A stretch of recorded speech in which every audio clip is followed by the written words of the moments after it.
on the Chef You and I. And Carolyn, I use Knorr. They have a beautiful thing that you can get at the grocery store.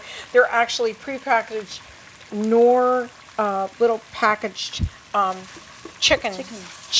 Actually, it's already chicken stock, but it's more like a paste, and I love working with it. Can you pour in some beautiful chicken broth in there? Tell me when.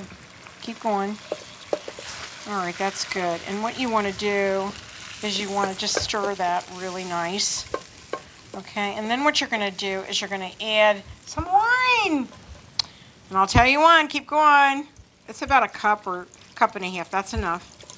And we're actually going to put this along with, can you open up that, I got some pork gravy, and you can get it anywhere. It's homestyle pork gravy, and just pour that into it. Keep going. I need all of it, actually, because it's going to make a beautiful gravy with wine and all the different things that we've got in it. Okay, and we're going to pour that over the pork chops. But before we do that, and I'm going to take this over here, actually, I need you to then take all of those wonderful vegetables that you've cut up and put these in there, okay? Put all of those beautiful vegetables. We're going to take those. We're going to take those. We can use all those mushrooms all over.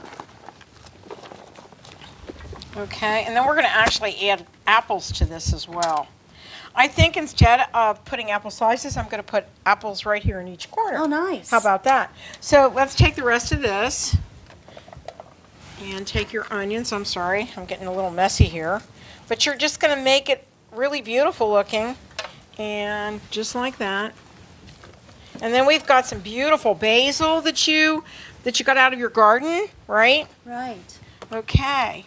And if you'd put that on there too, that'd be beautiful.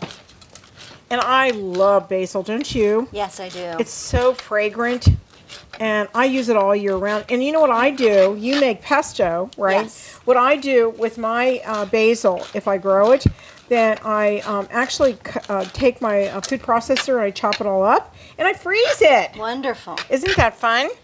I like to freeze my pesto in portions of use, and then you can add it to pasta, you can add it to rice, you can add it to pork, you could use it in this recipe. Right. And it's got just a touch of Parmesan cheese, Ooh. garlic, if you can eat garlic. Yeah, which I can't. We're not putting any garlic in this today because Kathryn can't have it. And a little bit of olive oil, and Which is it's great. just heaven. And you're going to bake this for about an hour and a half in a 375-degree oven.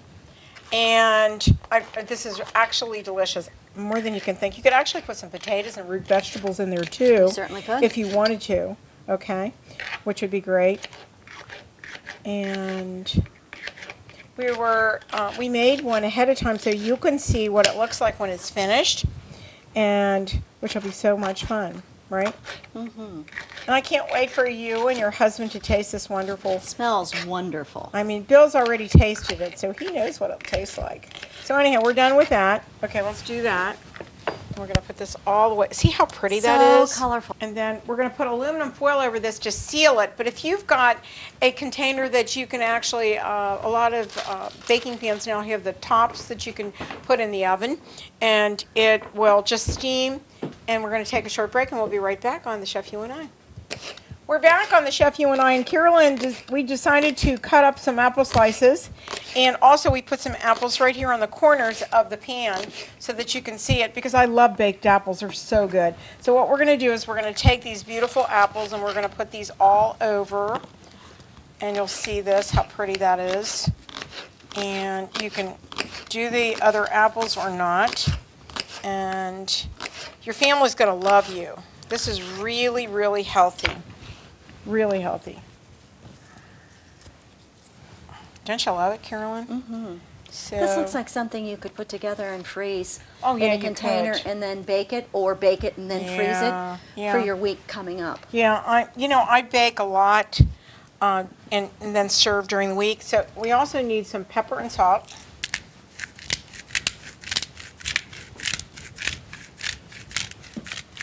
And I like this kind of pepper, and I like the sea salt, which we're going to use now.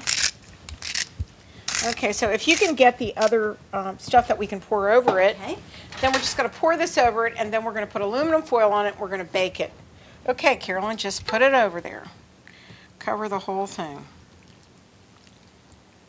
And we may add a little bit more chicken stock to this, because this is a pretty big pan, and I would do that. Okay, I'm going to add more chicken stock, Carolyn. And you could add more gravy to this as well if you wanted that. And I would serve it with some beautiful root vegetables. And you got it made in the shade here. This is beautiful. And I'm using chicken stock, which I use a lot of. So we're done with that. And we're going to cover this and we'll be right back. We're back, and we're going to put this beautiful casserole baking pan into the oven, and we're going to bake it for an hour and a half at 375, and we're going to put this in the oven right now. Okay, Carolyn, you ready? Yep. Okay. We're back on the Chef, you and I, and we've come to the very end of our show, Carolyn, and you just took that pie out of the oven? Right out of the oven. And doesn't it look absolutely scrumptious? Yes, it does. I can't wait to try it. I should have brought my homemade ice cream, which I forgot. Oh. But I love your sunflowers because why do you use sunflowers? Because I love sunflowers. It means life, and I have them all over the country lodge, and people refer to me as the sunflower lady, and I love that. That's an honor. Great. That is an honor. And I see you've made paintings of sunflowers too. Yes, I paint sunflowers. Right. I grow sunflowers. Right. I love sunflowers. Okay, so now we have the pie, the very berry pie, and then we have the beautiful pork chops, and we put some decoration around it because you really want to show people your beautiful entree, right? Yeah. And we have a wonderful spring salad that we use, beautiful tomatoes and peppers and different types of lettuce, right? And tomatoes, right? Mm-hmm. And then we made a beautiful dressing to go over it. And we're going to have this for dinner tonight. Are you excited? Wait. I can't wait either. And we're going to serve it with red wine. And I just want to say bon appetit. And let's have a little glass of wine for a minute. We hope that you will enjoy this meal as much as we will, right, Carol? Right. And we want to say to go to your website, which is www.sabbathsongfarm.com. And look at her calendar of events. My calendar of events, many of them. Right. And also, don't forget to go to our wonderful website at thechefyouandi.com. And don't forget to check us out on all of the different formats that we're on, including YouTube, Foodie TV Network, and all of the cable stations from everything from Roku to Apple to whatever. And we will see you next time on The Chef, You and I. Bon appetit! Cheers. Thanks for joining us on the Chef You and I show today. We'll be back next week with another great and healthy recipe. Don't forget to visit our website, thechefyouandi.com, for all of our featured recipes, cooking tips, and clips of the show.